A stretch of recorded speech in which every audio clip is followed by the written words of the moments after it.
수확이 있는 결실의 계절, 이 가을이 참 좋습니다. 곡식 알맹이가 연글려면 반드시 껍질이 있어야 합니다. 또한 물은 제가 물을 마시는데 컵이 이렇게 있어야 형태가 갖추어지죠. 그릇이 있어야 된다는 것입니다. 이처럼 형식과 내용은 둘 다 아주 중요하죠. 사람들은 보통 남의 눈을 의식하고 삽니다. 그래서 이 겉을 꾸미기 참 좋아합니다. 사람의 눈은 외모밖에 보지 못하므로 겉만을 꾸미게 되죠. 입고 다니는 옷과 가방, 시계 어떤 연예인은 3억짜리 시계를 차고 다닌다라고 방송에 나와서 하는 걸 들었습니다. 자동차 외형상으로 굉장히 드러나죠. 그래서 집보다는 타고 다니는 이 자동차나 차고 다니는 이런 장신구에 큰 비중을 두고 있습니다. 왜냐? 훤히 드러나기 때문입니다. 그러나 이처럼 사람의 눈만을 의식하여 외모만을 꾸미게 되면 이 속이 썩게 되는 것입니다. 오늘 본문은 한 바리새인이 예수님을 점심 식사의 자리에 초대를 하였고 예수님이 여기에 응하셨습니다. 그런데 예수님이 식사할 때 보니까 손을 씻지 않고 식사를 하는 겁니다. 이를 본 바리새인이 이상히 여겼다라고 오늘 성경은 기록하고 있습니다. 우리가 집에 들어갈 때 현관에서 신발을 벗죠. 유대인들은 식사 전에 반드시 손을 씻는 습관이 있었습니다. 요즘 우리들도 손 씻는 것은 일상화가 되었습니다. 율법에 식사 전에 손을 씻을 것을 명하는 규례는 없습니다. 그런데 세월이 흐르면서 이런 종교적인 전통이 뿌리를 내린 것이죠.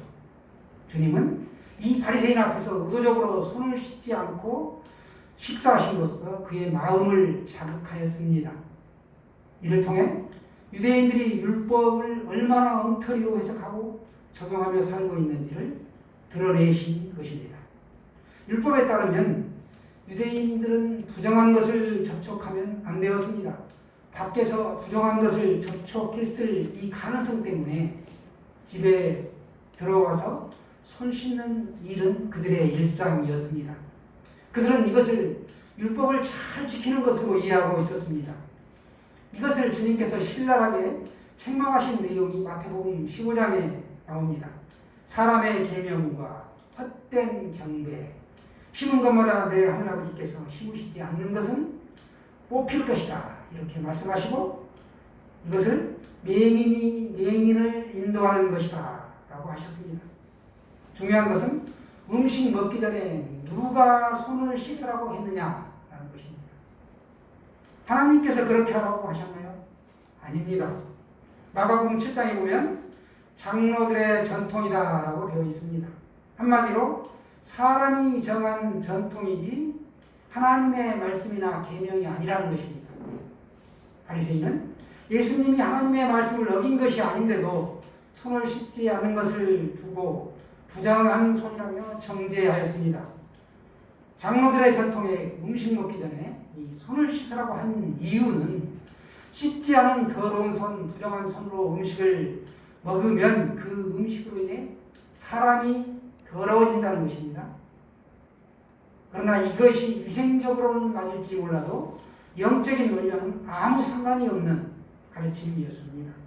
마가복음 7장을 계속해서 보시게 되면 밖에서 들어가는 음식은 마음으로 들어가는 게 아니라 배로 들어가서 뒤로 나간다. 이렇게 말씀하고 있습니다. 그러나 씻지 않는 손으로 먹더라도 모든 것은 깨끗하다. 모든 음식은 깨끗하다는 것입니다. 여러분 혹시 라면 좋아하세요? 세상에서 제일 비싸고 좋은 라면 들어보셨죠? 주님과 함께 라면. 네. 더 이상 말이 필요 없습니다. 음식이 사람을 더럽게 부정하게 하지는 않는다는 것입니다. 그럼 사람을 더럽게 하는 것이 무엇일까요? 씻지 않은 더러운 손, 부정한 손으로 먹는 음식이 사람을 더럽게 하는 것이 아니라 우리 속에서 즉 마음에서 나오는 악한 생각이 사람을 더럽게 한다라고 예수님은 자신을 이상하게 여긴 그 바리새인에게 말씀하셨습니다. 악한 생각에는 어떠한 것들이 있는가? 뭐가 사람을 더럽게 하는가?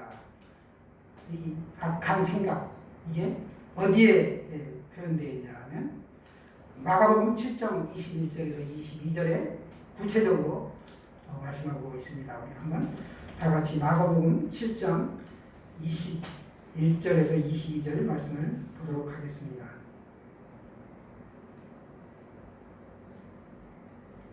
시작. 속에서 곧 사람의 마음에서 나오는 것은 악한 생각. 악한 생각이 뭐냐? 곧 음란과 도둑질과 살인과 간음과 탐욕과 악독과 속임과 음탕과 질투와 비방과 교만과 우매함이다 라고 말씀하고 있습니다. 이런 것들이 이 속에서 나와서 사람을 더럽게 한다 라고 23절로 연결이 되고 있습니다.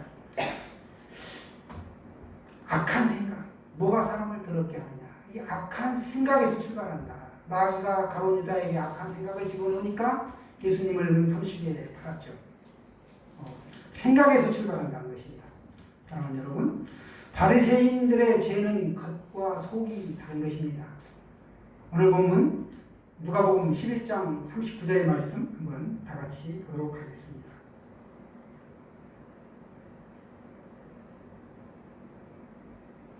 시작. 주께서 이르시되 너희 바리새인은 지금 잔과 대접의 겉은 깨끗이 하나 너희 속에는 탐욕과 악독이 가득하도다. 아멘. 너희는 바리새인들을 지칭하고 있습니다. 너희는 지금 잔과 대접의 겉은 번지르하고 그럴듯해 보이지만 너희 속에는 탐욕과 악독이 가득하도다 라고 책망하신 것입니다. 바리새인들의 죄는 뭔가 오늘 세 가지를 말씀하고 있습니다. 첫째는 그들은 겉만 깨끗이 하는 위선의 죄를 저질렀다는 것입니다. 둘째는 탐욕이 가득한 탐심의 죄를 저질렀습니다. 그리고 셋째는 악독이 가득한 악을 범한 죄를 지었습니다. 바리새인들의 죄는 위선과 탐심과 악을 범하는 죄, 이 세 가지를 지었다는 것이죠. 우리가 깨끗하게 해야 할 것은 잔과 대접의 겉이 아니라 우리 이 속, 마음, 속이라는 것입니다. 손을 깨끗이 씻는 것으로 깨끗해지는 것이 아니라 더러운 것이 가득한 속을 깨끗이 해야 한다라는 뜻입니다. 그럼 우리가 어떻게 속을 깨끗이 할 수 있을까요? 주님은 오늘 두 가지를 말씀하십니다. 40절 말씀을 여러분이 가지고 계신 성경으로 한번 보겠습니다. 40절 말씀 시작. 어리석은 자들아 겉을 만드신 이가 속도 만들지 아니하셨느냐. 아멘. 속을 만드신 분이 하나님이시기에 속을 깨끗하게 하실 수 있는 분도 하나님이시라는 것이죠. 그러므로 속을 깨끗하게 하려면 하나님께 깨끗이 씻어달라고 해야 한다라는 뜻입니다. 하나님께서 무엇으로 우리의 속을 깨끗하게 씻어주십니까? 하나는 예수님의 보혈로 씻어주십니다. 그리스도의 피가 우리 속을 깨끗하게 하십니다. 예수님께서 예수님의 보혈로 우리를 깨끗하게 해주셨다. 얼마나 감사한 일입니까? 그리스도의 피가 우리 속을 깨끗하게 하십니다. 우리 속에 있는 이 말씀에 어긋난 죄를 자백하면 하나님께서 예수님의 보혈로 깨끗하게 씻어주신다는 것입니다. 또 한 가지 속을 깨끗하게 하는 것에 대해 41절 말씀을 보시면 그러나 그 안에 있는 것으로 구제하라. 그리하면 모든 것이 너희에게 깨끗하리라. 아멘. 구제하면 모든 것이 깨끗해진다는 것인데 무엇으로 구제해야 하는가? 그 안에 있는 것으로 구제하라 라고 말씀하고 있습니다. 그 안에 있는 것, 즉 우리 속에 있는 것이 무엇이냐? 오늘 39절에 우리가 읽었었죠? 너희 속에는 탐욕과 악독이 가득하도다 하셨습니다. 그러니까 그 안에 있는 것은 우리 속에 있는 탐욕을 말씀하고 있습니다. 우리가 뭔가 간절히 원하는 것, 바라는 것, 그것으로 구제하는 것입니다. 우리가 간절히 원하는 그것을 더 가지려고 욕심 부리지 말고 그것을 이웃에게 이렇게 나눠주라는 것입니다. 그러면 모든 것이 깨끗해진다라고 말씀하고 있습니다. 여러분 지금 무엇에 대한 탐욕이 있으십니까? 돈이라면 돈으로 구제하시고, 지식이라면 지식을 서로 나누시고, 명예라면 다른 사람을 명예롭게 하시고, 건강이라면 내 건강으로 다른 사람을 도와주시기 바랍니다. 이렇게 내 안에 있는 것으로 구제할 때 하나님께서 모든 것을 깨끗하게 하실 것입니다. 사람의 육체 질병을 진단하고 이를 환자에게 알려주는 것, 이것이 의사의 일이듯이 하나님의 심판을 받고 영원한 멸망에 던져질 운명에 놓여 있는 우리 인간의 악함을 깨우쳐주는 일, 이게 바로 주님의 일이었습니다. 바리새인들은 탐욕과 악독을 품고도 죄를 인식하지 못하고 있었습니다. 그래서 자신을 식사자리에 초대한 이 바리새인을 향하여 이렇게 인간 상식에서 벗어난 행동을 예수님께서 하신 것입니다. 육신의 눈에는 인간의 겉모습만 보입니다. 그러나 하나님의 영이 임하면 자신의 속을 볼 수 있는 성한 눈, 온전한 눈이 주어져야 되는 것이죠. 성경 66권은 영의 눈으로만 보이는 책입니다. 왜냐? 하나님의 말씀 자체가 영이기 때문입니다. 그렇기에 육의 눈으로 성경을 보는 자와 영의 눈으로 성경을 보는 자의 해석이 각각 서로 다를 수밖에 없습니다. 오늘 너희 바리새인은 겉과 속이 다르다고 바리새인들의 죄를 지적하신 이 주님의 말씀은 실상은 우리 모두를 향한 말씀이 되겠습니다. 주님은 죽어있는 우리를 살리시기 위해 이 땅에 오셨습니다. 환자에게는 질병을 정확히 진단하고 고칠 수 있는 좋은 의사가 필요하듯이 우리의 이 영적 질병 상태를 정확하게 진단하고 이를 치료할 수 있는 분, 이분은 바로 오직 주님 한 분뿐이십니다. 오늘 본문이 우리의 포장된 옷을 벗기고 부패하고 더러워져 있는 우리의 속마음을 깨우쳐 주시기를 원합니다. 성경은 우리를 향한 이러한 쓴소리로 가득한 책이 바로 성경입니다.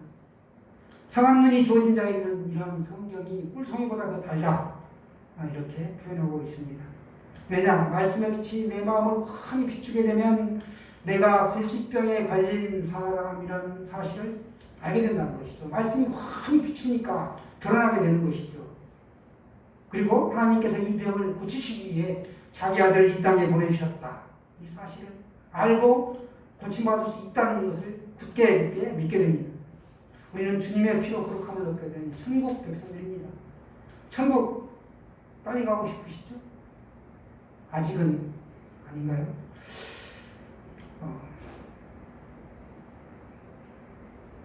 세계 비공식적으로 세계 최장수 노인이 146세의 인도네시아의 음바 고토시인데요. 기네스 공인책으로는 프랑스의 잔 루이즈 칼망이라는 사람이라고 합니다. 이 사람은 122년하고도 164일을 살았습니다. 여러분 120세까지 다 가능합니다. 건강하게 오래오래 행복하게 사시기를 바랍니다. 인도네시아의 이 비공인 최장수 노인이 146세 이 노인이 2017년 노안으로 죽기 전에 한 기자가 인터뷰를 했습니다. 소원이 무엇입니까? 여기에 허를 찌르는 대답을 합니다. 죽고 싶은데 죽으려고 해도 죽지 않아서 정말 죽겠다라고 대답을 했습니다. 우리는 겉사람을 위해 화장을 합니다. 화장을 가장 먼저 시작한 나라가 고대 이집트의 여인들이었다라고 하는데, 이 화장을 통해서 자기 매력을 한층 돋보이게 하고 그런 의도에서 한 것이죠. 그런데 천연두가 유행하던 중세에는 이 마마, 공보 자국을 없애기 위해 화장을 진하게 했습니다. 그리고 예전에 유행했던 그 서커스단에 가보게 되면 도화사는 사람들을 웃기기 위해 피에로 분장을 하는 사람에게 분장을 하죠. 또 아프리카나 누기니 원주민들은 전쟁을 할 때 무섭게 보이려고 위장을 합니다. 마치 카멜레온이 상대방과 싸울 때 붉은색을 진하게 드러내는 것처럼 말이죠.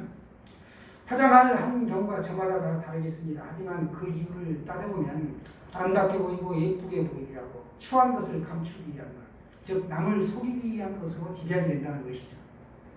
화장을 잘하면 얼굴의 결점도 감춰질 뿐만 아니라 더 아름답게 빛이 납니다. 그런 여성들의 전유물이었던 화장이 이제는 남자 여자 가릴 것 없이 여러 가지 형태의 모양으로 이장을 하고 분장을 하고 숨깁니다. 학벌을 숨기고 가문을 드러내고 지역을 자랑하고 돈이나 명예 이런 것들 다양한 도구들을 사용해서 자기를 포장하죠. 자기 본성을 가리고 남 앞에서 멋진 사람으로 내보이고자 함입니다. 이 세상에 살면서 우리가 얼마든지 화장을 하며 살 수 있습니다. 그러나 얼굴에서 화장을 지울 때, 이 화장이 지워질 때는 본래 그 화장했을 때보다 덜 아름다운 모습이 다 드러나게 되죠. 화장은 언젠가 지워지기 마련이고 이 땅에서 지워지지 않는다 해도 하늘나라에서는 모든 것이 지워질 것입니다. 마치 위조 지폐가 통용되지 않지요. 하늘나라에서는 거짓이나 위선이 통하지 않는다는 것입니다. 우리 겉사람을 위하여 우리가 화장을 하고 또 사람이 외모를 가꾸고 열심입니다. 그러나 이러한 것들에는 한계가 있습니다. 사람의 눈을 속일 수는 있어도 하나님을 속일 수는 없죠. 사람의 눈을 속이는 데에도 한계가 있는데 하물며 이 흐르는 세월을 막을 수가 없습니다. 우리는 아무리 바쁘고 꾸미더라도 시간이 지나면 백발이 찾아오고 늙게 되죠. 우리가 사람에게 잘 보이려고 이렇게 하는 것은 뭐냐? 사람들이 판단하기 때문입니다. 그렇다면 우리가 마땅히 하나님께 잘 보이려고 더 노력을 해야 합니다. 왜냐? 하나님께서 마지막에 우리를 심판하시기 때문입니다. 사람이 내리는 판단은 이 땅의 삶에 약간의 영향을 줄 뿐이지만 하나님이 내리시는 판단은 이 땅뿐만 아니라 영원한 삶에 영향을 주게 됩니다. 그러니 사람에게 잘 보이려고 외모를 보이는 것 이상으로 하나님께 잘 보이기에 우리의 속사람을 단정하는 데에도 힘을 쏟아야 합니다. 오늘 살펴본 이 바리새인들의 죄는 겉과 속이 다른 것이었습니다. 예수님은 이 세 가지 죄를 식사 자리에서 손을 씻지 않으심으로 바리새인에게 드러내 보이셨습니다. 세 가지 죄 기억나시죠? 뭐였습니까? 첫째, 위선의 죄를 졌다. 둘째, 뭔가요? 탐심의 죄를 지었다. 또 악을 범한 죄를 지었다. 이 세 가지 죄를 오늘 밝히 드러내 주고 계십니다. 속을 깨끗이 하려면 우리에게 두 가지가 필요한데 하나는 말씀에 어긋난 죄를 자백하며 예수님의 보혈로 깨끗하게 씻음받는 길이요. 또 한 가지는 내가 가지고 있는 것을 가지고 이웃에게 구제하는 것입니다. 내가 가지고 나는 돈이 없어. 그러면 이웃을 위해 기도할 수가 있고 내가 건강이 좋아. 그러면 그 사람을 위하여 뭔가 또 할 수 있는 일이 있습니다. 내 건강을 무기 삼아서. 이런 것들이 주님이 주신 다 은사이고 나에게 주신 재산이죠. 시간이 있고 건강이 있고 다 할 수 있습니다.